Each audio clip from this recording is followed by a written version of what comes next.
नमस्कार दोस्तों, आसान शिक्षा में आप सभी का स्वागत है।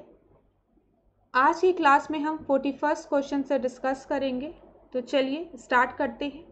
40वां प्रश्न हमने लास्ट क्लास में डिस्कस किया था, जिसमें कि बोला गया था कि व्यक्ति का समस्त महत्व और उसकी संपूर्ण आध्यात्मिक यथार्थता जो कुछ उसे उपलब्ध है इसलिए है क्योंकि वह राज्य का सदस्य है। तो व्यक्ति की महत्वता राज्य का सदस्य होने के कारण है। ये किसने कहा था? ये हीगल ने कहा था। 41st क्वेश्चन देखते हैं। किसने कहा था राज पृथ्वी पर ईश्वर की गति है? तो ये भी स्टेटमेंट किसके द्वारा दिया गया है? हीगल के द्वारा। ये प्रश्न पीजीटी 2000 में आपसे पूछा गया है।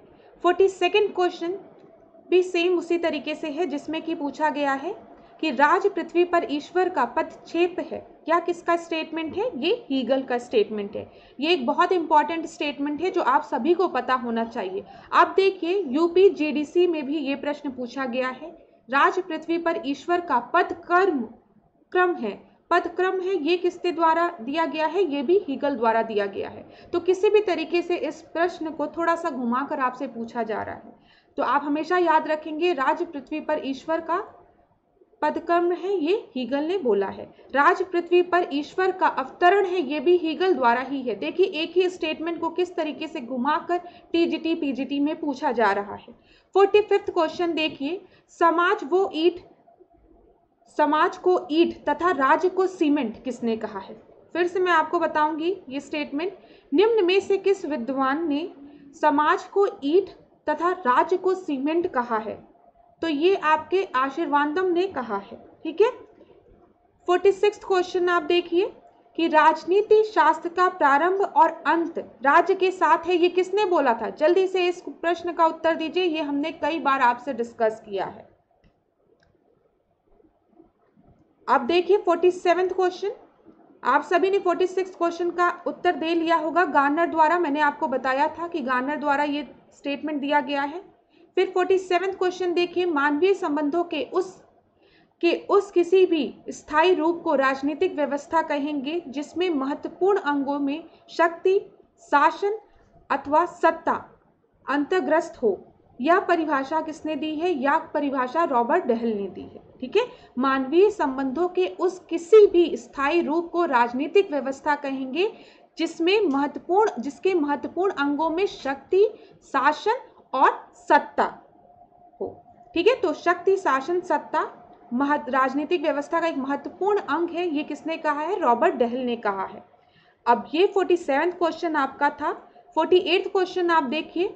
औचित्यपूर्ण शक्ति है, औचित्यपूर्ण शक्ति सत्ता है। ठीक है। औचित्यपूर्ण शक्ति सत्ता है। मैकियावेली के अनुसार 49 क्वेश्चन देखिए। मैकियावेली के अनुसार व्यक्ति प्राकृतिक रूप से स्वार्थी है, दुष्चरित है तथा अवसरवादी है। ये किसने कहा है? मैकियावेली ने कहा है। आपको पता है मैकियावेली ने व्यक्ति को अच्छा नहीं माना है, उसने व्यक्ति को स्वार्थी माना है। 50वां प्रश्न देखिए। निम्न में से कौन से एक अरस्तु के विचार ने मैकियावेली को प्रभावित किया था? अरस्तु का कौन सा ऐसा विचार था जिसने कि मैकियावेली को प्रभावित किया था? तो यहाँ पे नैतिकता और राजनीति का पृथक्करण, ठीक है, दोनों को अलग अलग करने की बात अरस्तु ने कही थी। मैकियावेली ने इस चीज को माना था। राज्य मनुष्य समुदाय का उच्च संगठन है, ये भी स्टेटमेंट सही है। और ऐतिहासिक विधि, तो ये तीनों स्टेटमेंट जो है अरस्तु द्वारा दिए गए, जिसको कि मैकियावेली इन तीनों से आपके प्रभावित था। अब हम 51st क्वेश्चन देखते हैं। राज्य की सर्वोच्चता का समर्थन किसने किया है? राज्य की सर्वोच्चता का किसने राज्य को सबसे ऊपर माना है? तो राज्य सर्वोच्च है, राज्य सबसे ऊपर है, ये किसने कहा है? मैकियावेली ने कहा है। और मैकियावेली ने ही मनुष्य को क्या माना है? मैकियावेली कहता है मनुष्य स्वार्थी है। शक्ति की अवधारणा सर्वप्रथम किसने दी है? मैकियावेली ने दी है। ठीक है।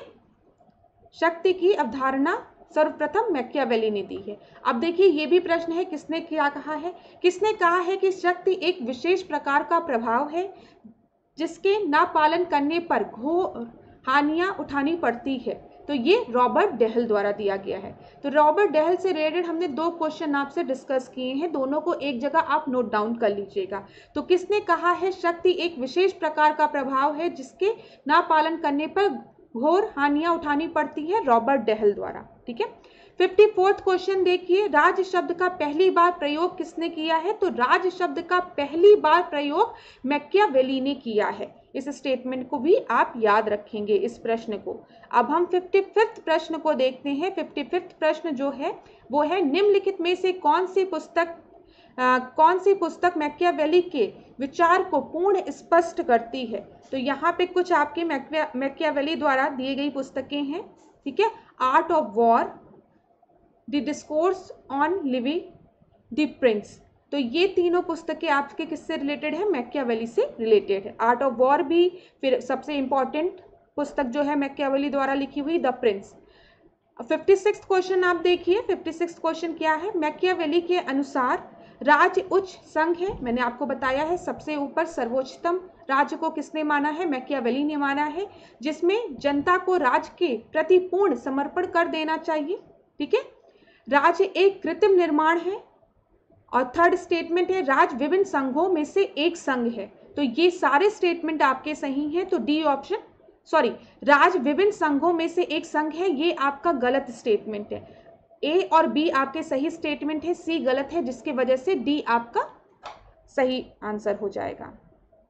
फिर 57, किस राजनीतिक विचारक ने आधुनिक काल में राज्य शब्द का सर्वप्रथम प्रयोग किया है? तो ये मैकियावेली द्वारा। अभी हमने 54th में यही सेम प्रश्न पढ़ा था, राज्य शब्द का पहली बार प्रयोग किसने किया है? मैकियावेली ने। वही सेम प्रश्न आपका पीजीटी 2009 में भी पूछा गया है, किस राजनीतिक विचारक ने आधुनिक काल में राज्य शब्द का सर्वप्रथम प्रयोग किया था? तो वो है मैकियावेली। अब इसके बाद 58th क्वेश्चन देखिए, अरस्तु की उपेक्षा करने वाला पहला आधुनिक राजनीतिक विचारक कौन है? तो वो हॉब्स है। ठीक है। 59th क्वेश्चन देखिए, मैकियावेली समर्थक था किसका? अभिजात तंत्र, लोकतंत्र, राजतंत्र? नहीं, मैकियावेली इन सब में से किसी का भी समर्थक नहीं था। वो किसको सर्वोत्तम मानता था? वो राज्य को सर्वोत्तम मानता था। ठीक है। 60वां प्रश्न देखिए, राजा शेर की तरह साहसी एवं लोमड़ी की तरह चालाक होना चाहिए। ये भी स्टेटमेंट मैकियावेली में दिया है। अच्छा, राजा शेर की तरह साहसी और लोमड़ी की तरह चालाक होना चाहिए, मैकियावेली ने ये स्टेटमेंट कहाँ पे दिया है? तो द प्रिंस में मैकियावेली ने कहा है। द प्रिंस में राजा को यथार्थवादी सलाह देते हुए कहा है कि राजा को भेड़ियों को डराने के लिए शेर की तरह साहसी होना चाहिए तथा शत्रु के बारे में जानकारी प्राप्त करने के लिए लोमड़ी की तरह चालाक होना चाहिए। तो थैंक यू क्लास। आज हमने 20 क्वेश्चन कवर किए। नेक्स्ट क्लास में हम फिर 20 क्वेश्चन को कवर करेंगे। Thank you so much.